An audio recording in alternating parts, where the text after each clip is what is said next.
চলমান Israel Iran সংঘাত নিয়ে জরুরি বৈঠক ডেকেছে জাতিসংঘের নিরাপত্তা পরিষদ।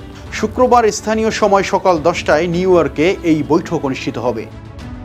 প্রতিবেদনে বলা হয়েছে, ইরানের অনুরোধে এই বৈঠক হতে যাচ্ছে।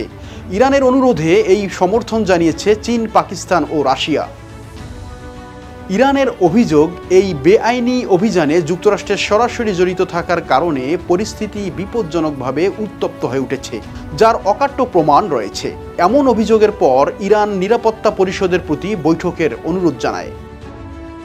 এর আগে গত শুক্রবার ইসরায়েল ইরান সংঘাত ইস্যুতে জরুরি বৈঠক করে নিরাপত্তা পরিষদ। গত 13 জুন ইরানে আকস্মিক বিমান হামলা চালায় ইসরায়েল।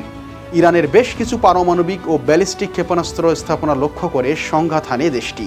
এর প্রতিক্রিয়ায় ইরানও ইসরায়েল লক্ষ্য করে শত শত ড্রোন ও দূরপাল্লার ক্ষেপণাস্ত্র ছুড়ে প্রতিশোধ নেয়।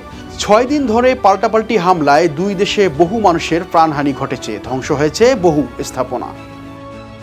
দেশের নাম্বার 1 ট্রেডিং অ্যাপ নিফটি ফার্স্টে পাচ্ছেন ট্রেডিং এর সব সুবিধা, dual exchange access, company analysis, portfolio তৈরি করা সহ আরও অনেক ইউনিক ফিচারের সাথে ট্রেড করতে ডাউনলোড করুন